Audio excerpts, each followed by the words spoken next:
Le damos la bienvenida a esta propuesta de La Otra TV, un tiempo realmente especial el que nos vamos a tomar para poder disfrutar de otra forma de hacer televisión.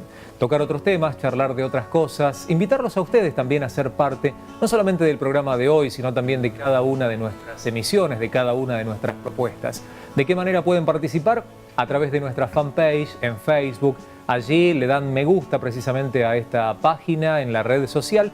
Y también nos pueden hacer llegar comentarios, puntos de vista, opiniones, asentir con un me gusta a las diferentes fotografías que subimos de la visita de cada uno de nuestros invitados. Búsquenos en Facebook, aparecemos como precisamente La Otra TV. Y en el programa del día de hoy tenemos un living de amigos. Nos acompaña nuevamente el ex comisario, el doctor Luis Vicat. ¿Cómo le va, Luis? Bienvenido. ¿Qué tal?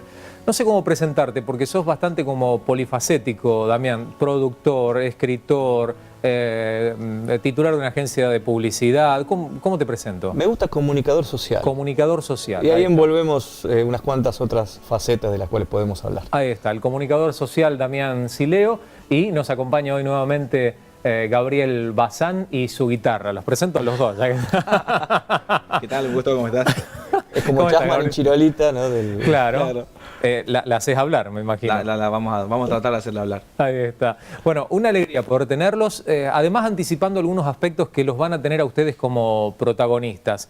Quiero arrancar con Damián a propósito de un evento que va a traer a un conferencista internacional que ha recorrido el mundo y que conmociona en cada lugar en donde se presenta. Llama mucho la atención porque no tiene brazos, no tiene piernas, pero tiene un mensaje y un testimonio de vida que es realmente contundente. Viene Nick Vujicic, Argentina. Sí, realmente, bueno, tengo el honor de ser parte de un equipo que está trabajando en la producción de una de las conferencias que forman parte del Tour Valientes 2016, que lo viene trayendo desde otros países, pasa por Argentina y va a culminar en Chile. Esto va a ser el 24 de agosto aquí en Buenos Aires, en la Sociedad Rural. Nick Vujicic, bueno, vos bien lo presentabas, un chico que tiene una enfermedad bueno, muy extraña, la tetramelia se llama, bueno, nació sin extremidades y bueno, siempre decimos, ¿no?, que él, lejos de lamentarse por su incapacidad física, tornó eso en una gran oportunidad para poder decirle a quien lo escuche que no hay límites. De hecho, el lema de él es sin brazos, sin piernas, sin límites. A partir de ahí, bueno, fue desarrollando Nick una serie de conferencias motivacionales, recorrió el mundo, habló ante millones de personas, lo siguen por internet otros tantos millones. Y bueno, vamos a tener la posibilidad de tenerlo aquí en Buenos Aires el 24 de agosto en la Sociedad Rural, a partir de las 8 de la noche, aunque desde la tarde se va ya a generar un espacio llamado Expo Vida, donde la gente va a poder visitar stands y demás actividades, pero a las 8 de la noche sube Nick a escena para poder hablarle a la audiencia sobre su historia de vida. Una historia de vida que es realmente conmovedora, lo que ha llegado a ser, al margen de lo que la gente puede ver de él en cuanto a su apariencia física y sus, entre comillas, limitaciones. Se ha tirado de aviones, ha realizado actividades, deportes extremos y cosas que yo particularmente no he hecho. Lo más extremo que hice es una vez corrí un colectivo y no lo alcancé, les quiero decir. Y sin embargo este muchacho, a pesar de sus limitaciones, ha hecho de todo y nos demuestra justamente con esto que todo es posible. Parte de las dinámicas que él hace en el medio de sus conferencias es, por ejemplo, le alcanzan un palo de golf y hace unas jugadas. En algunos casos, cuando va alrededor del mundo con su historia de vida, bueno, siempre se le suma gente que por ahí dice, mirá, tengo mi hijo, no tiene piernas, otro no tiene piernas, y le hace hacer alguna dinámica con algún invitado ocasional del país que visita, ¿no? Claro. Y por ahí hacen un cabeza con una pelota de fútbol y ese tipo de cosas, ¿no? Sí, lo más usual es el tema del golf y la pelota. Bueno, también se ha subido a tabla de surf y se ha sacado muchas fotos. Es muy fanático del agua, a él le encanta nadar. De hecho, una escena muy particular la podemos ver en el cortometraje El Circo de las Mariposas, donde, bueno, cuenta una historia de él, digamos, que se involucra en un espectáculo circense, y justamente uno de sus primeros desafíos a partir de su incapacidad fue cuando se cae al agua en un arroyo y están todos preocupados porque qué pasó con, bueno, Will creo que era el nombre del personaje en esa película, y de pronto aparece flotando del otro lado contento porque a pesar de no tener extremidades podía darse maña para poder salir a flote. Claro. Y ahí empezó su historia en ese Circo de las Mariposas que cuenta este cortometraje, que está buenísimo, uno lo puede encontrar en YouTube tranquilamente como el Circo de las Mariposas, está la versión subtitulada y la versión en el español latino. Se los recomiendo porque realmente es conmovedor. Sí, es sí. conmovedor, y de pronto ver que ese protagonista lo vamos a tener nosotros acá, creo que lo hace un evento imperdible. Yo vi ese film y no conocía a Nick. Y pensaba cómo habrá hecho el actor justamente para mostrarse, y lo que menos me imaginé que justamente no tenía brazos, no tenía piernas, y que, bueno, se trataba de un tremendo hombre, que viene el 24 de agosto entonces. 24 de agosto, sí, en la Sociedad Rural de Palermo, un lugar súper accesible desde todos los puntos de la capital federal y Gran Buenos Aires. Realmente es un lugar emblemático para este tipo de eventos, donde se desarrollan actividades como estas y ferias, bueno, por algo lo llaman predios ferial. Aquellos que se quieran inscribir o informarse más al respecto, pueden entrar a una fanpage que tenemos a disposición, facebook.com/Nick en Argentina. Es muy simple, se puede buscar Nick en Argentina o Nick Vujicic en Argentina en el buscador y lo lleva a la fanpage. Así que entran ahí, tienen información, lugar donde inscribirse, los puntos de ventas habituales de tickets están a disposición, hay también para sacar tickets electrónicos. Tratamos de ocupar todos los medios habituales en el expendio de tickets. Y bueno, por supuesto, si quedará algún remanente, va a haber el día del evento también venta. Y dentro de las actividades que se viene, se va a poner en marcha la convención G12 Argentina, que lo va a tener desde el escenario como protagonista, con su música y lo que Dios ponga en su corazón para poder compartir, a, bueno, este muchacho que hoy nos acompaña, Gabriel Bazán. Vas a estar en la convención G12. Así es, del 15 al 17 de septiembre, no pueden faltar, tienen que estar ahí presentes, hagan lo posible, tienen que llegar a la ciudad de Córdoba, van a ser 3 días espectaculares, bueno, presentando el nuevo disco con toda la banda completa, todo un show en escena, así que un concierto espectacular, presentando el disco en la ciudad de Córdoba. Vas a estar en el Orfeo, en el Mario Alberto Kempes y en el predio ferial. En el La predio FICO. ferial, exacto. Son 3 días, 3 conciertos, así bien seguidos, 15, 16 y 17, la ferial, el Orfeo Superdomo de Córdoba y bueno, en el estadio Mario Alberto Kempes, presentando el disco con toda la banda. Bueno, y no solamente voy a estar yo, va a estar Claro. Marco Barrientos, César Castellano, Generación 12, el reverendo Mar Cabrera, Alejandra, y bueno, espectacular. Marco Barrientos viene a ser de telonero tuyo. Claro, él va a ser el telonero mío, sí. Yo le pedí, le llamé por teléfono, le dije, che, Marco, haceme el aguante, Claro. mira que voy a estar solo, no me quiero llevar todo yo, fíjate. Me dice, bueno, dale, voy a hacer lo posible, y viene. Viene. Buena onda, ¿eh? Buena onda, Marco.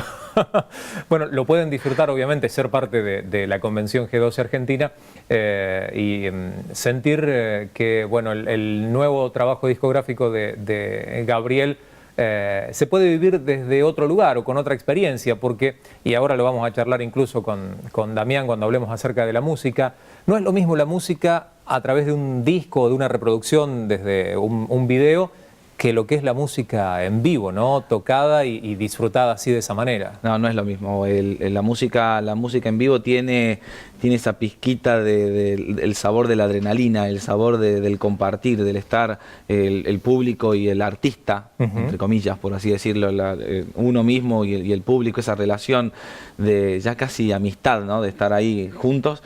Y que en el disco no está. En el disco está el artista parado enfrente de un micrófono buscando la excelencia, buscando Claro. el profesionalismo, buscando que todo salga perfecto. Lo difícil del artista es eso, tratar de meter la pizca de adrenalina dentro de un disco para que cuando uno lo escuche en el vehículo, lo escuche en la casa, pueda tener esa misma sensación que cuando uno está en vivo. Es un desafío grande. Yo creo que un buen artista se destaca por eso, porque yo he conocido muchos artistas que no son afinados. Yo escuché un amigo mío que fue productor durante muchos años, Pedro Lurralde, allí en la ciudad de Salta, productor de grandes artistas como Nochero, Marcela Morelo, El Baiano, y él me dice, ¿dónde están los mejores cantantes del mundo? Y uno se pone a pensar, y uno piensa en Luis Miguel, o piensa en Chayanne, Axel, Abel Pinto, pensaba en un montón. Y me dice, están cantando en los hoteles y en los cruceros, me dice. porque, porque tienen la excelencia, tienen la afinación, pero no tienen la pizca de el sazón de la adrenalina o el sazón de su personalidad, ¿no es cierto? Yo creo que el artista es bueno cuando logra imprimir en un disco la personalidad de uno, lo que uno es, lo que uno siente, ¿no? Cantándolo. Quien pudo imprimir, perdón, no en un disco, sino en un manual, mucho de su conocimiento, sobre todo para ayudar en términos de prevención a los demás, es precisamente el invitado del día de hoy, Luis Vicat. En alguna oportunidad, Luis, hemos hablado acerca de este valiosísimo manual que ayuda y mucho para evitar situaciones de riesgo, pero quisiéramos hablar con usted acerca de la mafia china, algo que, insisto con una expresión que en varias ocasiones junto a usted hemos utilizado, ¿no? Uno lo ve en las películas, pero que está también instalada en nuestro país. Sí, en realidad la mafia china como mafia no existe, en realidad existe como tríada, sociedad secreta. Porque en realidad, etimológicamente, la palabra mafia significa grupo de trabajo. Pero en las organizaciones criminales, como la yakuza japonesa, la mafia rusa y la búlgara, tienen comportamientos de tipo delictivo. Estas tríadas se instalaron en la Argentina, realmente son bastante endogámicas en su accionar delictivo, vale decir, trabajan hacia adentro de la comunidad china. Tienen una antigüedad desde la China dominada por los ingleses. En 1800 y pico la policía de Hong Kong tuvo que ser depurada porque el 70% eran de la mafia china. Bueno. Sus componentes policiales eran de la mafia china. Un 70%. De la policía de Hong Kong, ¿no? Inglesa, en ese momento. El enclave era inglés. Se van distribuyendo en diversos países. La comunidad china es una comunidad maravillosa, con una cultura espectacular, es gente muy buena, pero tienen este tema de las tríadas que de alguna manera, en algunos casos fomentan la instalación de comercios y en otros casos cobran protección. Hace pocos días atrás la Policía Federal desbarató una de las más grandes bandas chinas, una tríada de Fujian, que es la parte continental de China.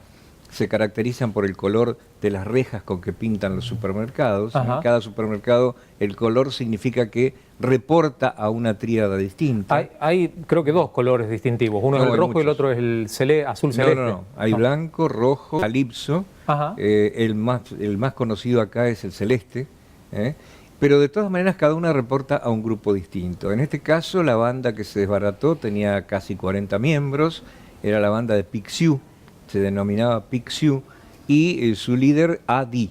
Adi era hijo de otro mafioso chino que en este momento está en China continental cumpliendo condena de perpetua, y él aquí tomó el negocio de la protección. Y es una cuestión de familia, una empresa familiar que va siendo heredada. Exactamente, y hay sicariato, en su momento se importaban sicarios de China, vía Paraguay. Venía el sicario, bajaba del bus en la estación Retiro, mataba a alguien, tomaba el bus en la estación Retiro y se iba al Paraguay nuevamente sin ningún problema. Hoy los sicarios son vernáculos y también hay mucho delito en los supermercados chinos que son delitos comunes, que se confunden con el accionar de la mafia china. Es bastante difícil la investigación. ¿Por qué? Porque en realidad hay problemas, hay barreras de idioma.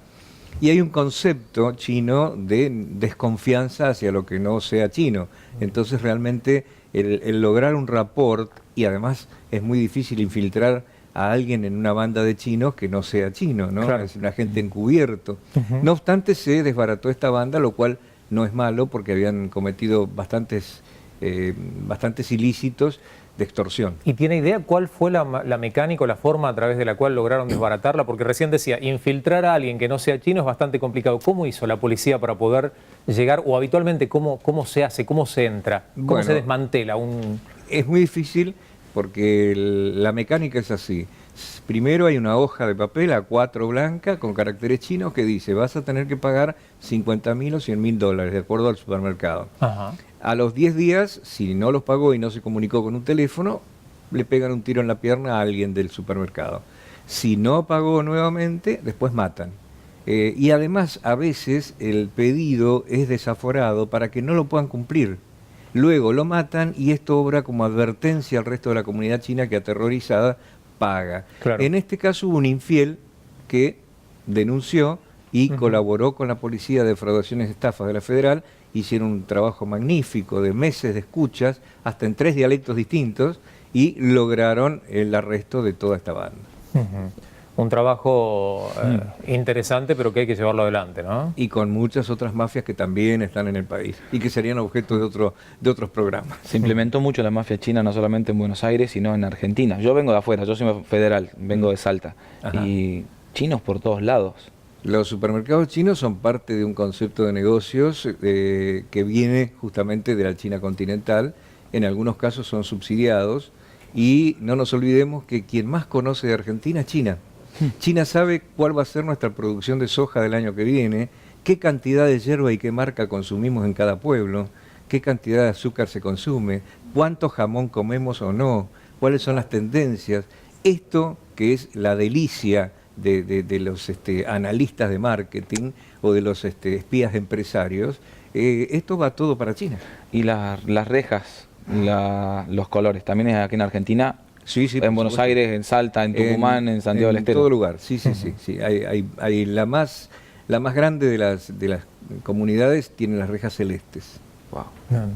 Me quedé pensando, ¿no? Yo que creía que la mafia china lo único que hacía era desenchufar las heladeras por las noches. No, hacen cosas más complejas. A veces también obligan a comprar. Cuidado, es interesante tu pregunta. A veces obligan a los pobres supermercadistas a comprar alimentos que están a punto de vencerse. Ajá. Los obligan a comprarlos, que son producto de piratería del asfalto o compras hostiles que hacen muy grandes, y les borran con alcohol la fecha de vencimiento. O sea que siempre hay que tener la precaución de fijarse la fecha de vencimiento cuando vamos al supermercado chino, porque no tiene la culpa quizá el dueño del supermercado, sino quien lo obliga a hacer esto. Todo un trabajo. Todo un trabajo. Todo un trabajo. Tremendo. No, la verdad que no conocía ese dato. Mete miedito, ¿eh? Mete miedito. Cambiamos de tema, me voy con Damián.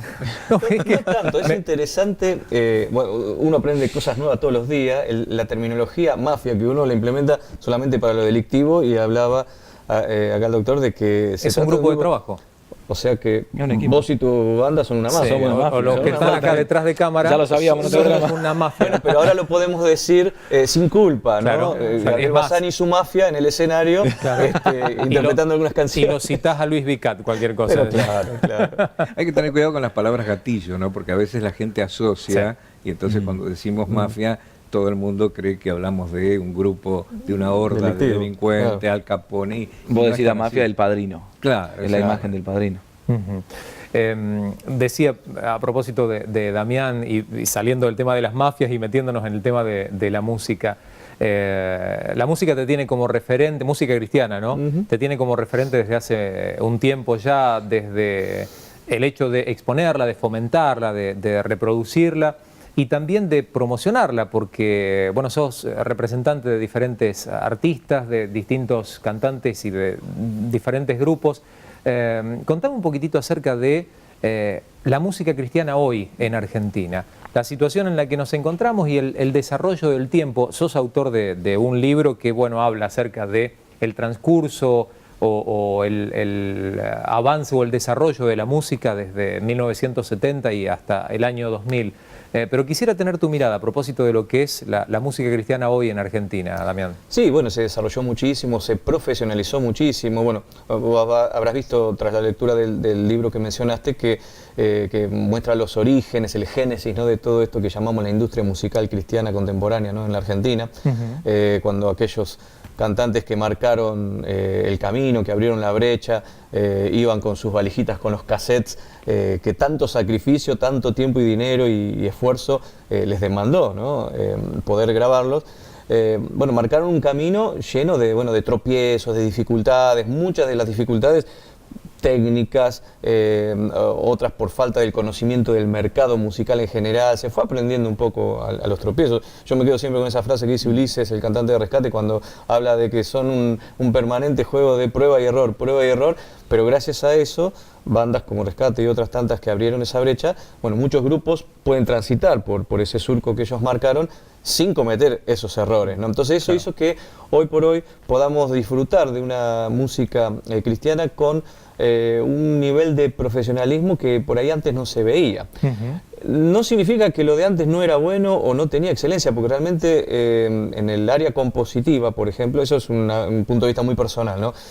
Creo que lo de antes es mejor, no es que todo tiempo pasado fue mejor, pero en ese área me parece que las composiciones de los 80, de los 90, que uno puede disfrutar a través de la voz de cantantes como Marcelo Patrón, Eduardo Santoro, Enrique Gómez, que está por cumplir 30 años, Rabito y Pueblo de Dios, que son emblema, ¿no? de la música de esa época, creo que no tiene comparación, ¿no? Bueno, también vamos no hablo en detrimento de lo de antes, simplemente que eso me parece insuperable en ese aspecto. También vamos a coincidir que mucho en esa época se estilaba el hecho de tomar canciones de otros idiomas, o el inglés fundamentalmente, y adaptarlas o traducirlas y llevar adelante las versiones en Hubo español. Muchísimas adaptaciones, sí, las podemos ver en aquellos cassettes, incluso en los de Patrono, que por ejemplo él tenía muchas composiciones propias, pero también adaptaciones de temas foráneos.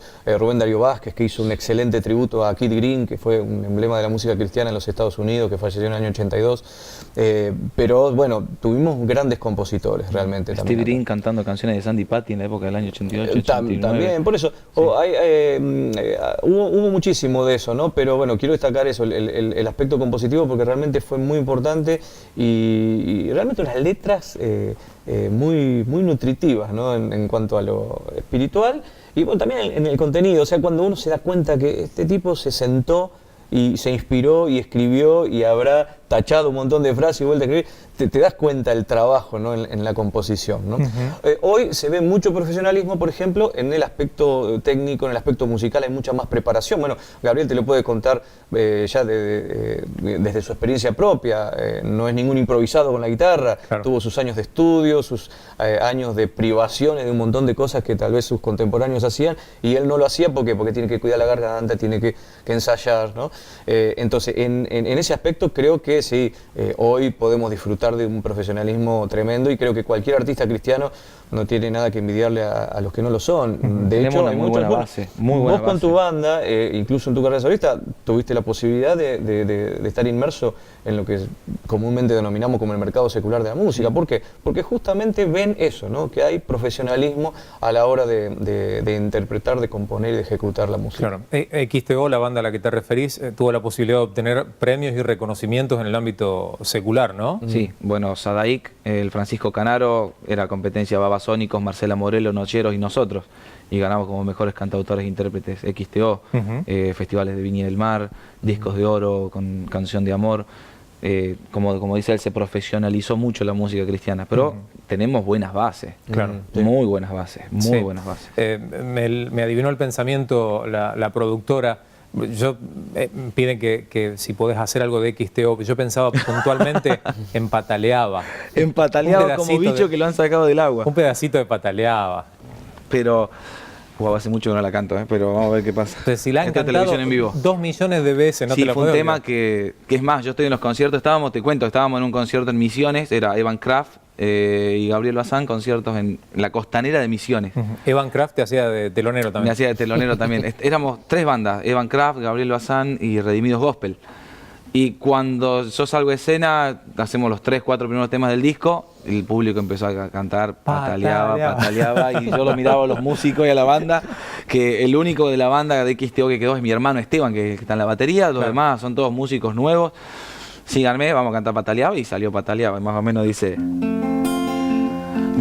un día solo y triste caminaba por ahí, pedía al Dios del cielo que esto no siguiera así. Yo sentía que pronto iba a morir.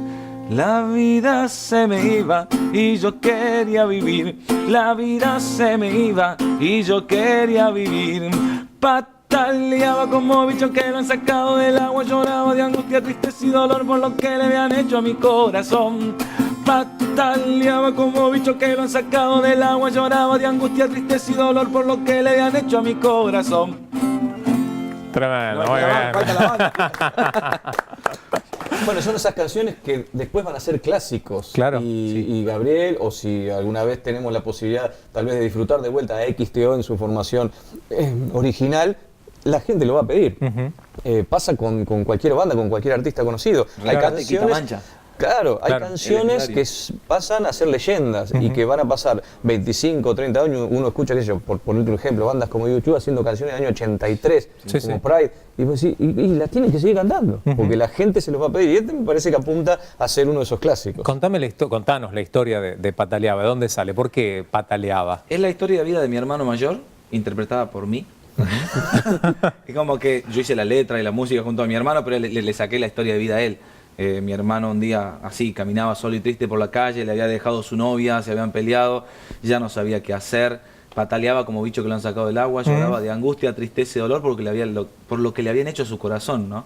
Y le digo, Juan, hagamos una canción con tu testimonio, hagamos una canción con lo que te pasó. Y sí, pero te vas a reír de mi desamor, te vas a reír de mi desgracia. Pero después, como por arte de gracia, como por arte de magia, perdón, apareció del cielo la solución que el alma necesitaba. Y hay muchos que están pataleando en la vida. Hay muchos que están pataleando, buscando la solución que como por arte de magia aparezca alguien. Y así aparece Dios en tu vida. Por arte de magia, un día estás mal y Dios te dice, acá estoy, yo nunca me fui, siempre estuve a tu lado, yo no te dejé, no te desamparé. Y ese pataleaba, hoy lo recordás y te reís. Claro. Hoy te reís de lo que pasó porque hoy lo ves de otra manera. Yo me corté, me dolió en principio, pero después quedó la cicatriz y hoy me recuerdo eso sin dolor. Eso es lo que más o menos la pataleaba. Para ligarlo un poco con su tema, Luis, pensaba en el chino, el dueño del supermercado, pataleando porque la mafia lo tiene apretado. Generalmente le tiran a las piernas. Sabemos patalear, ¿no? El pataleo se hace complicado. Es literal ahí el asunto. Y realmente es un problema de difícil solución por ahora, ¿no? Hace 2 años vinieron 2 delegaciones de China continental, de la policía china, una a la capital federal y una a la provincia de Buenos Aires, pero fue más protocolar que otra cosa. Los chinos que vinieron a la ciudad de Buenos Aires llamaron a los principales capos mafia chinos de las tríadas y les dijeron tengan cuidado con lo que hacen, y luego volvieron a China. Así que fue una admonición y no pasó de ahí. Ahora cuando vuelvan le tirarán un tiro en la pierna a cada uno y... En China la justicia penal es muy brava, ¿no? Es decir, prácticamente por escupir en la calle uno puede terminar 10 años preso. Claro. Es decir, acá lamentablemente es bueno el Código Penal, pero la aplicación de las leyes a comunidades extranjeras es complicada. Tremendo. Una sociedad difícil en donde, bueno, hay que lidiar con determinadas circunstancias, pero en la que, gracias a Dios, tenemos una protección especial. Confiamos en que Dios está sobre nosotros, cuidándonos y guardándonos. Queremos agradecerle, chicos, este rato que... Digo chicos, y los miro... Por de chicos. No. Nos sentimos identificados. Y bien digo, porque somos todos muy jóvenes. La hemos pasado realmente bien. Gabriel, Damián, Luis, les agradezco la visita. Por supuesto, los volvemos a invitar. Cuando quieras, Gabriel, te esperamos en el living de la otra Para TV. la próxima. Ya estuvimos varias veces, así que será de vuelta estar en casa. Ahí está.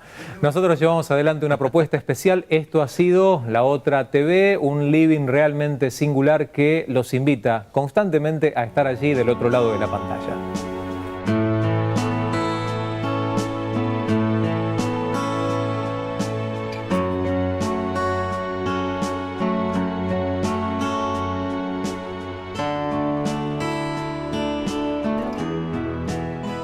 Y en La Otra TV del día de hoy tenemos la posibilidad de iniciar justamente nuestra propuesta con un invitado. Es médico, médico ginecológico, desarrolla sus labores en el hospital de la Fundación Favaloro y viene precisamente para charlar acerca de su profesión. Le damos la bienvenida al doctor David Fusaro. Doctor, ¿cómo le va? Bienvenido. ¿Qué tal, Mariano? ¿Cómo estás? La verdad que es un gusto enorme estar con ustedes y la verdad que comparto esta propuesta tan interesante de comunicar conocimiento, comunicar experiencias con todas las personas que nos están mirando. Una alegría estar con ustedes. Muchísimas gracias. Cuéntame un poquitito, primero acerca de usted. ¿Hace cuánto tiempo que desarrolla esta profesión? Vos sabés que siendo... Digo, no es coqueto con el tema de la edad. No, como no hay las mujeres, problema, no hay problema, lo podemos decir. Vos sabés que desde muy chiquito, desde muy pequeño, me gustó este tema del servicio y de la profesión médica, una profesión muy humanística, una profesión muy interesante para ayudar a las personas, y mis padres siempre me dijeron que desde chiquito dije que quería ser médico. Ajá. Cuando yo era muy pequeño, en las escuelas primarias, lo que te voy a contar es casi de la prehistoria. Ah, bueno. Había algunos chicos que se nombraban los chicos de la Cruz Roja y nos ponían un brazalete como que éramos los compañeros que cuidábamos a nuestros otros compañeros para que no se lastimaran en el recreo. Claro. Y la verdad que me encantaba hacer eso.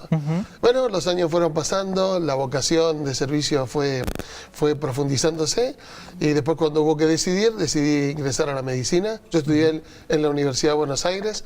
Agradecemos mucho a la universidad pública de nuestro país. Claro. Y la verdad es que, bueno, ahí empecé a trabajar, me recibí hace más de 30 años, y después de recibirme elegí la especialidad de ginecología. ¿Y por qué se especializó puntualmente en ginecología? Pues sabes que la ginecología es una especialidad muy linda porque reúne muchas disciplinas de la práctica médica. Por ejemplo, a mí me gusta la cirugía, yo soy cirujano, y la ginecología te permite eso. Ajá. Por otro lado, la ginecología te permite el consultorio, el contacto con la persona, Claro. la entrevista, el contacto personal del consultorio, y eso también es lindo, es muy lindo. Y además la ginecología te permite desarrollar la docencia y te permite desarrollar la investigación Ajá. de nuevos productos, de nuevas estrategias para cuidar la salud de la mujer. De manera tal que era una especialidad que me llamaba la atención, y la verdad es que, bueno, me fue muy bien, me gusta mucho, es una tarea muy recreativa porque tiene muchas aristas y es muy interesante. La medicina es una gran profesión. Hay muchos ginecólogos hombres en comparación. Uno entiende que la ginecología obviamente apunta a la salud de la mujer, pero sin embargo son muchos los hombres los que desarrollan justamente esta profesión. ¿Hay una proporción de cuántas médicas y cuántos médicos hay al respecto? Sí, Mariano, vos sabés que la ginecología es una especialidad que surge de la cirugía general, Ajá. de lo que antes se llamaba cirugía de mujeres. Hace no muchas décadas, es lo que te estoy contando.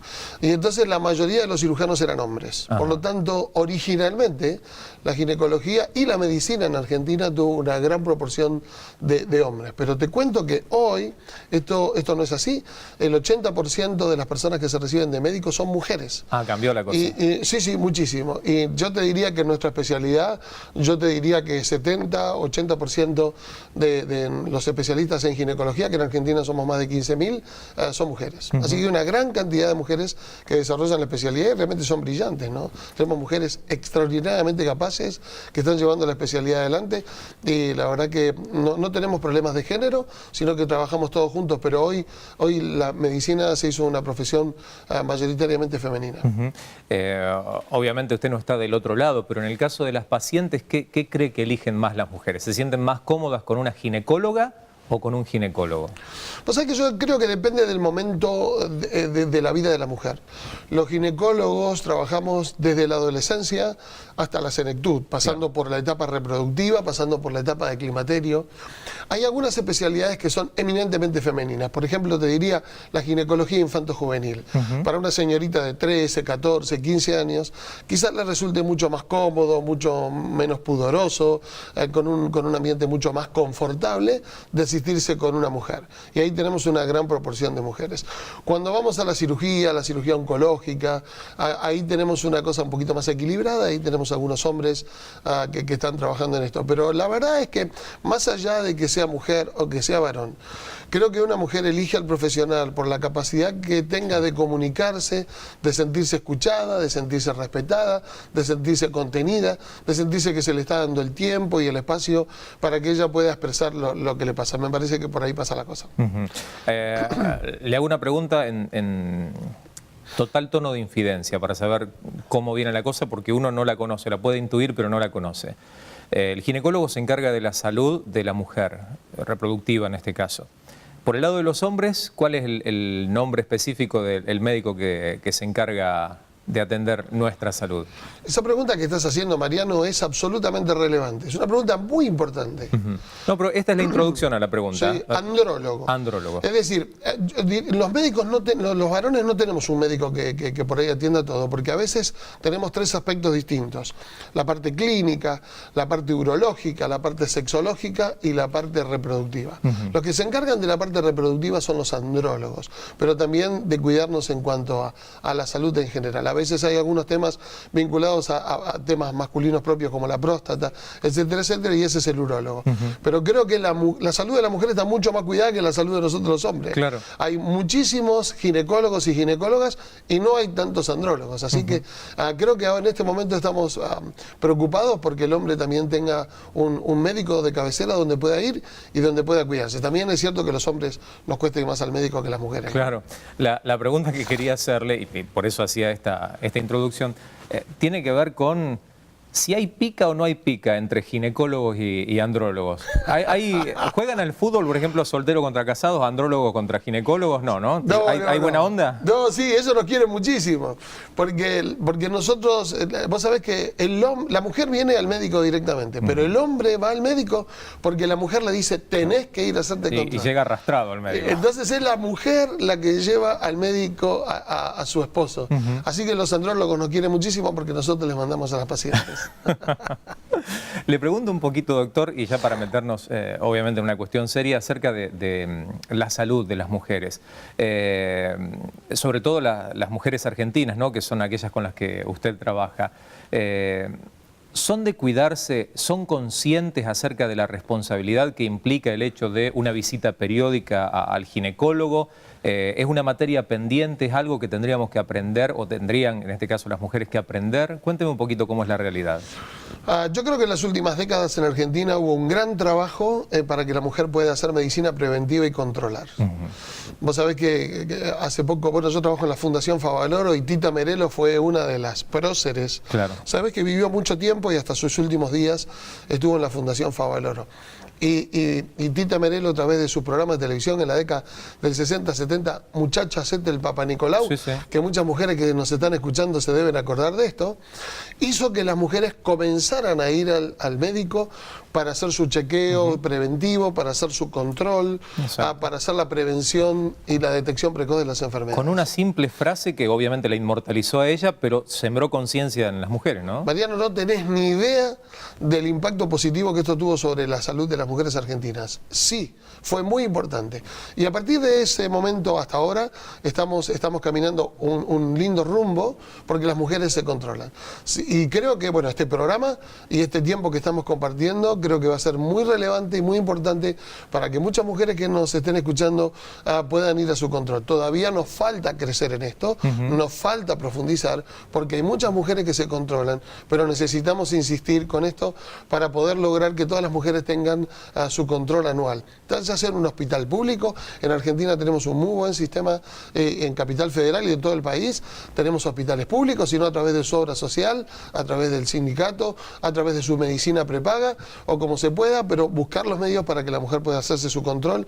En muchos casos, llegar a tiempo en una enfermedad puede significar un pronóstico totalmente distinto, y esto realmente es muy importante. Antes de salir al aire estábamos charlando de manera previa con el doctor y nos contaba un detalle realmente interesante acerca de muchas mujeres que, teniendo su fe puesta en Dios, concurriendo a las iglesias, posponen su visita a un profesional en materia obviamente de salud o salud reproductiva. Quisiera, doctor, que pudiéramos recrear esa charla o esa conversación que, bueno, compartimos antes de salir al aire. ¿Cómo no, Mariano? Vos sabés que en Argentina el promedio de inicio de relaciones sexuales está alrededor de los 15 años. Y entonces está claro que cuando las señoritas comienzan a tener sus relaciones sexuales hacen su consulta al ginecólogo. En el caso de las chicas creyentes, obviamente esta edad es mucho mayor porque la edad de casamiento está a veces después de los 20 y pico de años, y entonces hay un concepto que es que la mujer no tiene que ir al ginecólogo hasta tanto tenga sus relaciones sexuales. Y esto no es así. Yo creo que las mamás tienen que llevar, a partir de que tienen su primera menstruación, su menarca, 13, 14, 15 años, tienen que llevar a sus hijas a la ginecóloga, como hablábamos antes, quizás sea un ambiente más propicio, no para que las revisen o porque hagan algún estudio cruento ni nada por el estilo, pero a veces un interrogatorio, una simple ecografía, puede diagnosticar precozmente muchas enfermedades que si no se detectan tardíamente, porque las chicas creyentes vienen a consultar al ginecólogo después del casamiento. Y por ahí vamos a suponer una chica que se casó a los 24 o 25 años y tuvo su primera menstruación a los 13 años. Quiere decir que estuvo 12 años con su periodo menstrual sin ningún tipo de control. Y en ese tiempo se pueden desarrollar enfermedades que a veces es difícil diagnosticar y a veces llegamos tarde, diagnosticamos tardíamente. Por ejemplo, una enfermedad que se llama endometriosis, que produce quistes y que a veces afecta a la fertilidad.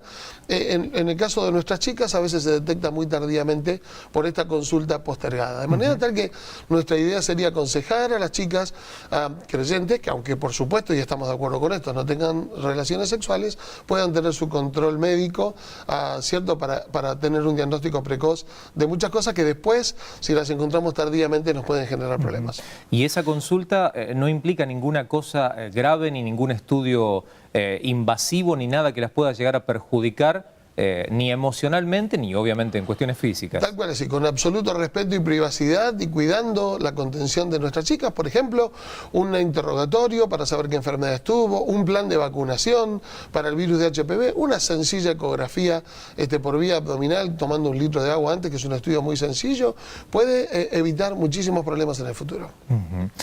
Es realmente importante y absolutamente valioso el hecho de controlar nuestra salud, en este caso la salud de las mujeres. La recomendación, una visita anual, doctor, ¿no es cierto? Así como es. mínimo. Sí, sí, por supuesto. Y si hay algún motivo de consulta que lo amerite, entonces la persona correrá antes. Pero si no, una vez por año es un buen intervalo para que las mujeres, desde la adolescencia hasta la senectud, desde los 13 años hasta las muchachas de más de 70, se puedan controlar.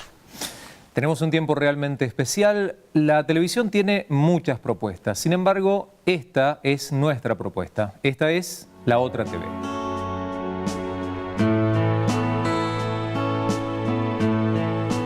Estamos en la recta final de La Otra TV del día de hoy. Una propuesta realmente especial es la que hemos compartido y en la que todavía aún nos falta un momento realmente importante. Y precisamente para compartir ese tiempo en nuestro living, nos visita uno de los pastores de la ciudad de Buenos Aires, pastor de la Iglesia del Centro, integrante de Argentina Oramos por Vos. Nos referimos al pastor Carlos Braida. Pastor, muy bienvenido al programa. Gracias, muy amable por la invitación. Queremos aprovechar su visita a propósito de una situación muy particular que es muy común ver en la televisión cotidiana, en donde chicos terminan convirtiéndose en rehenes de disputas familiares, en donde padres, madres reclaman, piden, exigen o se llevan precisamente como rehenes a los chicos a sus casas o a sus ámbitos, alejándolos del seno familiar, rompiendo obviamente todo vínculo, toda relación con la otra parte, con el otro cónyuge, y bueno, incumpliendo, si se quiere, con esa capacidad que cualquier persona pudiera llegar a tener o a anhelar de poder tener a un papá y a una mamá. Necesitamos en la sociedad actual imperiosamente aprender a ser buenos padres. Es la necesidad número uno, Mariano. Creo que a diario vemos en los noticieros, en la televisión, en los periódicos, noticias de este tipo como la que vos estás planteando, ¿no? Donde esa es una de las tantas manifestaciones del olvido que la sociedad de hoy tiene sobre la vida de los chicos, ¿no es cierto? Sergio Sinay, uno de los pensadores más destacados de nuestra cultura argentina, habla de la sociedad de padres ausentes. Y paradójicamente uno diría, bueno, un padre que tiene ese nivel de captación del hijo a punto tal de no querer que su cónyuge, sea hombre o mujer, pueda verlo, parece que está muy presente. Sin embargo, de lo que se esconde detrás de una conducta de ese tipo es, a mí la verdad es que no me importa la vida de mi hijo, lo que me importa es la disputa que tengo con mi cónyuge, claro, y en la pulseada estoy ganando porque lo que más le va a doler a él o a ella es que no pueda ver a los chicos. Mientras tanto, en el camino los chicos están sufriendo. Y esa es vuelvo a decir, es una de las manifestaciones de un sufrimiento cada vez más generalizado, ¿no? Esta sociedad de chicos que crecen con padres, algunos por una cuestión de necesidad material, ¿no? Muchos hogares en la Argentina, los padres tienen que pasar muchísimas horas por día trabajando cuando tienen trabajo. Claro. ¿Sí? Y por supuesto el que paga la ausencia de ese tiempo son los hijos que se crían en las calles. Está comprobado sociológicamente que aproximadamente tarda 15 días entre que un chico, un adolescente, que por razones habitacionales o por ausencia paterna pasa la mayor parte de su tiempo en la esquina que en su propia casa, tarda 15 días en convertirse en un blanco para la droga. Entonces, tremendo eso.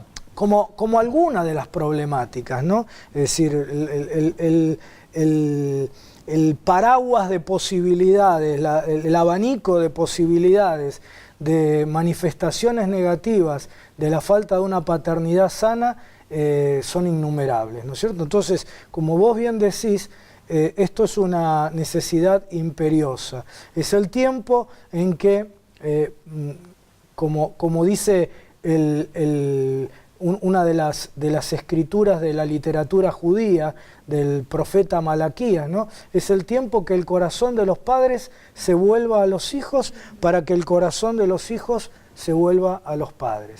Es decir, es un tiempo donde tenemos que volver a replantearnos las prioridades en la vida, porque vivimos corriendo detrás de lo material, vivimos corriendo detrás del alcanzar, del lograr, del tener, del poder, pero la verdad, Mariano, es que los que ya como yo tenemos más de 50 años, cuando pasa el tiempo nos damos cuenta que la vida es demasiado simple, que nos la complicamos y que lo que queda al final del camino es cómo hemos trabajado nuestros vínculos familiares y especialmente cómo hemos dejado un legado. Ser padre puede ser cualquiera. Alcanza con plantar semen en la vida de una mujer y concebir una criatura. Pero dejar un legado, ser un padre en serio, ¿sí? Dejar un legado significa poder dedicar tiempo, poder volcar nuestros intereses en esos hijos, formar la personalidad de nuestros hijos, ayudarlos integralmente. No solo, me acuerdo siempre en la época de los 70, uno de los que había caído en la cuestión de la guerra subversiva, cuando se le preguntó por qué había optado por esa inclinación, dijo, porque yo tuve un padre que me dio todo menos un papá. Ah, bueno. Me dio materialmente absolutamente todo menos un papá. Ahora, el argumento que muchos padres utilizan es, yo no tuve un manual para saber cómo tenía que ser padre. Me formé, me hice a los ponchazos, hice lo que pude y si te gusta bien y si no... Y eso en realidad más que como respuesta es una especie de puñalada, ¿no? Sí. Bueno, es tal cual, ¿no? Es decir, cuando nosotros no hemos tenido modelos sanos, ¿sí? Corremos dos peligros. El primero, vivir con piloto automático. Es decir, sin siquiera plantearnos qué significará ser padre, qué significará ser mamá. ¿Sí? Y entonces inconscientemente terminamos repitiendo lo mismo que hemos vivido. Y como ese modelo no ha sido sano, terminamos reproduciendo ese modelo enfermizo, ausente en la vida de nuestros hijos. El otro extremo, el otro peligro, es cuando nosotros decimos, lo último que yo quisiera hacer en mi vida es como papá o como mamá. Terminamos siendo una copia xerox, carbónica, perfecta de lo que fue papá y mamá. ¿Sí? Entonces, ninguna de las dos reacciones nos sirven, ¿sí? Cuando no hemos tenido un modelo paterno sano, tenemos que buscar el modelo, ¿sí? Y ese modelo lo tenemos que buscar en Dios, ¿sí? Porque en Dios encontramos un Padre que restaura nuestra paternidad y que nos enseña a ser padres. Mirá, todos nosotros los seres humanos necesitamos de un padre, de un papá y de un papito. A ver, explique cómo es eso. Todos nosotros necesitamos de un padre, alguien que sea un proveedor, que sea el que marca disciplina, límites en nuestra vida, disciplina sana, no castigo, ¿no? Disciplina sana, alguien que es una figura de autoridad, ¿sí? Todos necesitamos un padre para tener orientación en la vida, para tener un marco de límites, de desarrollo en la vida. Todos necesitamos un papá.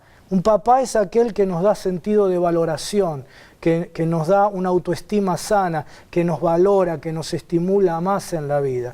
Y todos necesitamos un papito, el que juega con nosotros, el que tiene contacto físico sano con nosotros. Lo maravilloso es que en Dios podemos tener a un padre, a un papá y a un papito. Podemos tener un padre. Jesús enseñó en la oración modelo que todos los cristianos oramos, el Padre Nuestro, enseñó: Padre nuestro que estás en los cielos, santificado sea tu nombre, hágase tu voluntad, venga tu reino. Figura de autoridad. El pan nuestro de cada día, dánoslo hoy, proveedor. Perdona nuestras deudas como nosotros perdonamos nuestra disciplina.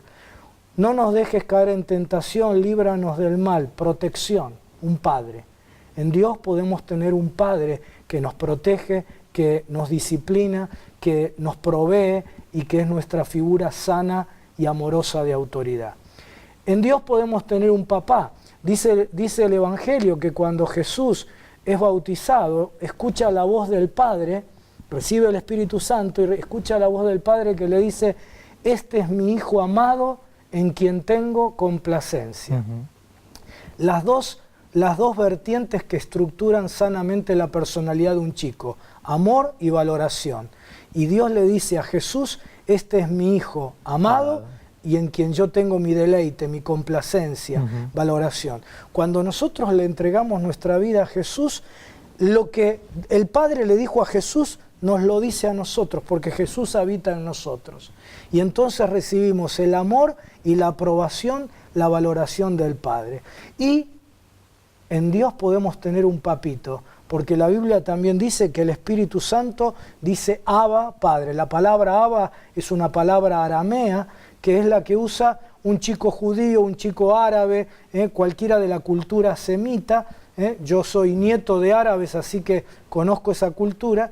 Lo primero que un bebito dice no es mamá, lo primero que dice es Abba, o Baba, según el dialecto de cada una de las regiones. Sí, papito, papi, es una palabra de intimidad con el Padre.